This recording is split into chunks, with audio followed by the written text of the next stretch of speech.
Hello les amis, dans cette vidéo vous allez avoir le témoignage de Julien. Julien qui fait partie de ma toute première promo de l'académie, donc ça fait un petit moment maintenant. Julien à la base était salarié, il a lâché son boulot, aujourd'hui il a 2 entreprises qui cartonnent. Il fait énormément de choses, d'ailleurs je vous invite à aller voir ce qu'il fait sur les réseaux sociaux, c'est super rigolo. Il a eu notamment un déclic suite à une immersion qu'il a fait au sein de l'académie. C'est un élève que j'apprécie beaucoup, qui est très inspirant et j'ai hâte que vous découvriez son profil. C'est parti.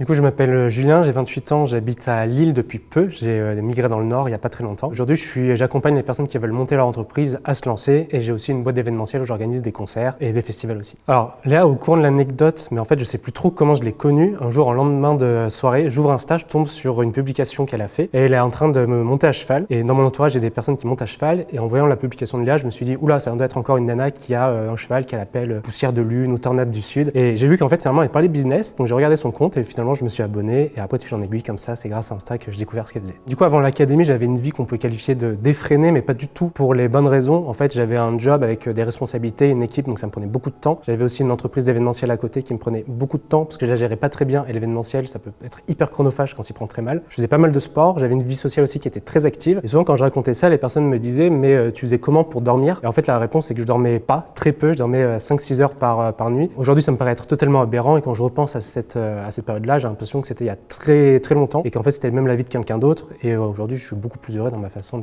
d'aborder ma vie. J'ai eu plusieurs déclics qui m'ont incité à changer de vie, mais il y en a eu un qui a été assez violent parce que j'ai commencé à me remettre en question sur pas mal de choses. Dans mon ancien job où j'étais salarié, j'ai accompagné quelqu'un à monter une entreprise. Cette personne, elle avait beaucoup d'attentes et mis beaucoup d'espoir dans son entreprise, notamment elle avait beaucoup d'attentes émotionnelles. Son entreprise a cartonné, je l'ai revue 1 an et demi et elle m'a dit que j'avais participé au fait qu'elle puisse changer de vie et elle m'a dit que comme les médecins, j'avais le pouvoir de changer la vie des personnes et de les sauver. Alors, je n'ai pas la prétention de pouvoir sauver les personnes. Et après, elle a rajouté qu'elle espérait que j'étais payé autant qu'un médecin. Et en fait, c'était pas du tout le cas. J'ai des conditions de travail qui étaient pas folles. J'avais l'impression de perdre mon temps, mais pas forcément dans le sens je fais des choses inutiles. Un peu comme quand on a un savon et qui glisse des mains. J'avais un peu l'impression de courir toujours après le temps, d'être un peu un hamster fou dans sa cage. Et en fait, c'est plusieurs choses cumulées. Au bout d'un moment, je me suis dit, bon, j'en ai marre. Et au bout d'un moment, je me suis dit, j'en ai marre d'en avoir marre. Donc c'est là où j'ai eu le déclic. J'ai rejoint l'académie de Léa en novembre 2021. Je fais partie des premiers de la première promotion. Du coup, aujourd'hui, maintenant, je suis 100% à mon compte. J'ai 2 activités. La première activité, c'est une entreprise d'événementiel qui est beaucoup plus sereine, beaucoup plus stable et beaucoup plus pérenne grâce à l'académie. Et l'autre activité, c'est aujourd'hui mon cœur de métier et c'est le métier que j'ai fait depuis quasiment 6 ans. Et c'est en rentrant à l'académie, je me suis rendu compte que c'était finalement un métier passion et j'ai dû rentrer à l'académie pour m'en rendre compte. J'accompagne les personnes à faire des entreprises qui sont simples, fiables et légères et ça tourne autour de 3 points principaux. C'est construire un projet qui est solide et qui est résilient. Plus le projet rencontre des difficultés et plus il se solidifie et il va durer dans le temps. Le deuxième point, c'est l'aspect financier. Comment est-ce que la personne elle peut gagner de l'argent, comment est-ce qu'elle peut trouver des financements et comment elle peut mettre en place des outils qui lui permettent de piloter sa boîte. Et le troisième point, c'est l'aspect juridique. J'ai mangé du droit pendant 6 ans de ma vie, du coup j'en fais profiter les autres. L'idée, c'est de prendre plusieurs éléments que j'ai eu dans mon ancienne vie et de pouvoir créer une méthode à partir de ça. J'ai notamment accompagné des entreprises très traditionnelles et des startups et souvent on a tendance à les confronter et moi j'aime bien prendre un petit peu le meilleur des 2 mondes. Pareil, j'accompagne des entreprises physiques et des entreprises qui sont totalement digitales. J'aime bien prendre aussi le meilleur des 2 mondes et j'aime bien créer une méthode qui est 100% personnalisée pour la personne, pour l'entrepreneur, pour que la personne elle soit active dans son entreprise et pas que ce soit quelqu'un qui subisse son business. Alors j'ai décidé de rejoindre l'académie parce qu'elle a un fonctionnement qui est bien particulier, qui m'a plu dès le début. En fait, elle se scinde dans, on va dire, 2 branches principales. La première, c'est l'aspect formation. Et en fait, c'est une académie qui est sans théorie. Et l'aspect formation est très pratico-pratique. Il y a une partie mindset où on vient travailler sur comment avoir un état d'esprit qui permet d'atteindre ses propres objectifs. Et il y a une partie qui est plutôt travailler sur le business, comment créer une entreprise qui nous ressemble. Donc ça, déjà, ça m'a plu. Mais l'autre branche, et c'est surtout ça qui m'a beaucoup plu quand Léa m'a présenté l'académie, c'est l'aspect communauté. Et l'aspect communauté est très développé. C'est une vraie communauté avec des profils qui sont tous très différents. D'ailleurs, je suis pas vraiment sûr qu'il y ait des profils qui soient identiques au sein de l'académie. Et ça permet de se rendre compte aussi qu'on est dans une communauté où chacun a quasiment les mêmes problématiques et quand on pose une question, on peut avoir des vraies réponses avec des vrais retours d'expérience. On croise aussi les différentes expertises des personnes. Parfois, les personnes viennent animer des ateliers et des modules pour partager leur savoir-faire. Et le dernier point, c'est l'aspect immersion en physique. On peut rencontrer les élèves, on peut tous se rencontrer pendant plusieurs jours, on est dans une bulle. Et ça, pour moi, c'était vraiment l'aspect game changer et ça a changé beaucoup de choses dans ma vie. Et juste pour ça, ça vaut le coup de rejoindre l'académie de Léa. Je dirais que j'ai pas eu un seul gros challenge, mais j'en ai eu 2. Le premier, c'était ma gestion du temps. En fait, je me suis rendu compte que j'avais plus beaucoup de temps pour moi et que j'arrivais pas forcément à rajouter. Et je me suis rendu compte que j'étais finalement un peu dans une sorte de cage dorée et un peu comme, encore une fois, comme la roue du hamster qui tourne à fond. Et en fait, être capable de prendre du recul, être capable de se rendre compte de ce qui est vraiment important et ce qui peut être mis de côté, voire totalement laissé tomber. Ça, c'était un challenge qui était assez difficile pour moi. Et le deuxième challenge, c'était de quitter mon job. J'avais tout construit, j'avais construit mon équipe. Territoire où j'étais, c'est moi qui avais vraiment fait tout. Et j'avais un peu l'impression de quitter mon bébé. Et ça a été assez difficile parce qu'avec mon équipe, on s'entendait très bien. Et quand on est dans une équipe où ça se passe mal, donc on s'entend pas bien avec les personnes, c'est facile de partir. Mais quand on est avec des personnes où ça se passe bien, c'est un peu plus compliqué de partir. Et j'avoue que j'ai un petit peu traîné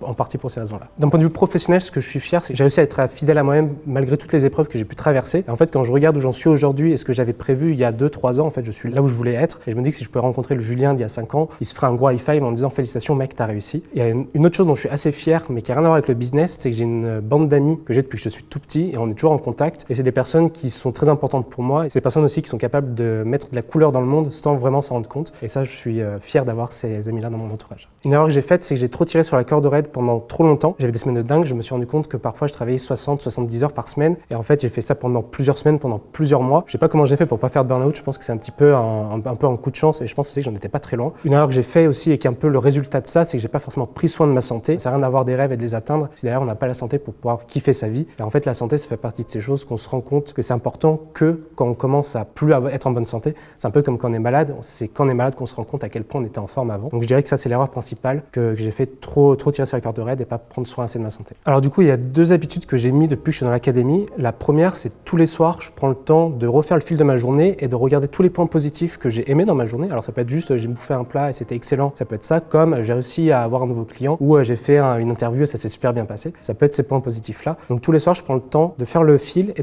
de prendre 3 points que j'ai aimés particulièrement aujourd'hui. Et ça, je le fais parce que je me suis rendu compte qu'on a tendance à plus retenir les éléments négatifs que positifs et ça permet de finir une journée sur une note positive. La deuxième habitude que j'ai prise, c'est que le matin, pendant que je me lève, je prends pas du tout mon téléphone pendant 1 heure, 1 heure et demie. Je fais ma vie sans mon téléphone, sauf pour regarder la météo, les transports en commun, mais j'ai aucune notification et ça évite que je sois trop stimulé dès le matin et ça me permet d'avoir une journée qui commence beaucoup plus tranquillement. Ce que je dirais que l'académie m'a apporté, c'est que ça m'a permis de me faire un réseau qui est solide et qui me ressemble. L'avantage de cette communauté, c'est que ça permet de sortir de la solitude de l'entrepreneuriat. Il y a des entrepreneurs qui sont un petit peu partout en France avec qui je peux échanger à distance, mais aussi des entrepreneurs avec qui je peux échanger, que je peux rencontrer, avec qui je peux parler de mes problèmes. Et ça, pour moi, c'est l'une des vraies forces de l'académie, le fait de pouvoir avoir un réseau qui est solide et une communauté qui est derrière toi quand tu lances tes projets, aussi bien dans les phases où c'est beaucoup plus difficile, aussi bien que dans les moments de victoire où c'est hyper gratifiant d'avoir des personnes qui nous soutiennent. La chronologie, une fois que j'ai rejoint l'académie, je l'ai rejoint en novembre 2021. Sur novembre, décembre et janvier, c'est là où j'ai suivi la formation. L'avantage, c'est qu'on peut la suivre à son propre rythme. Ce que je faisais, c'est que les matins, quand je me levais pour aller faire du sport, j'écoutais la formation et le soir, quand je rentrais, je décidais de mettre en place ce que j'avais entendu le matin. C'est aussi sur cette période que Léa nous challenge vraiment sur des objectifs à se fixer et à le faire maintenant. Et d'ailleurs, quelque chose que je crois que je ne lui ai jamais parlé, je ne suis pas sûr d'avoir partagé avec les personnes de l'académie, mais c'est sur cette période-là où j'ai rencontré l'un des entrepreneurs qui m'inspire le plus, c'est Fabien Olicard. Il faisait un spectacle et je suis allé le voir jusqu'à la fin du spectacle, on a pu échanger et faire des photos. Et ça, je pense que c'est grâce à l'académie que j'ai pu réussir à faire ça. Sur la première partie de 2022 jusqu'à l'été, c'est là où j'ai vraiment appliqué concrètement la partie mindset et formation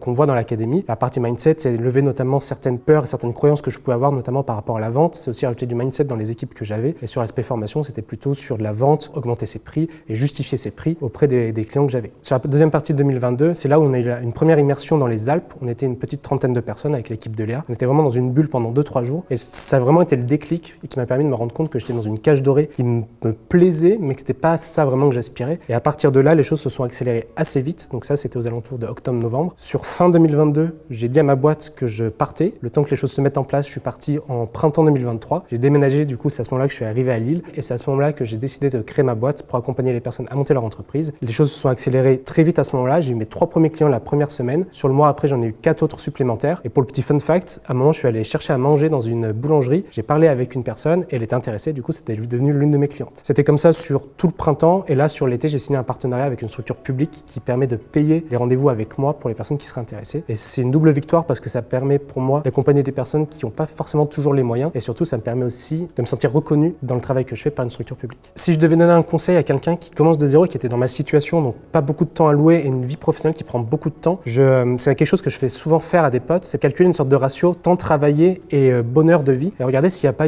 si la balance elle n'est pas déséquilibrée. Et souvent on se rend compte que si. Et c'est de remettre de la priorité dans sa vie sur ce qui est vraiment important pour soi. Et j'insiste sur le pour soi en fait. Chacun voit la priorité là où il la veut, mais l'idée c'est vraiment de se dire ça c'est important pour moi, donc j'en fais une priorité dans ma vie. Et donc du coup prendre soin de son temps et prendre soin de sa santé, c'est vraiment les conseils que je donnerais à quelqu'un quelqu'un qui part de zéro. Une citation que j'aime bien partager qui drive ma vie, c'est une citation de Paulo Coelho dans le livre Hippie. Il dit que le plus beau cadeau que l'on puisse faire à quelqu'un, c'est son temps, parce que c'est une partie de sa vie qu'on ne retrouvera jamais. Et je trouve que c'est hyper symbolique parce que le temps, c'est la seule chose qu'on n'a pas à l'infini et qu'on ne peut pas démultiplier, on ne peut pas gagner du temps. Et je trouve que décider à quoi on consacre du temps, il n'y a rien de plus important dans la vie. Le conseil que je donnerais à quelqu'un qui veut rejoindre l'académie, c'est viens. Par contre, si tu viens, il faut que vraiment tu y ailles à fond et que tu passes un contrat avec toi-même pour que tu te dises que tu vas donner le maximum de ce que tu puisses faire. Et surtout, sache que l'académie, c'est pas quelque chose de magique, c'est pas Poudlard, c'est pas t'arrives et tu vas passer ta vie actuelle à ta vie idéale. Il va falloir que tu bosses. C'est pas un chemin avec un tapis roulant où les choses arrivent toutes seules. Il faut plutôt voir ça comme une putain de vallée avec des creux où c'est très dur et puis des pics parfois où tu vas t'éclater. Donc si tu viens, aie bien conscience de ça et surtout si tu décides de venir, passe vraiment un contrat avec toi-même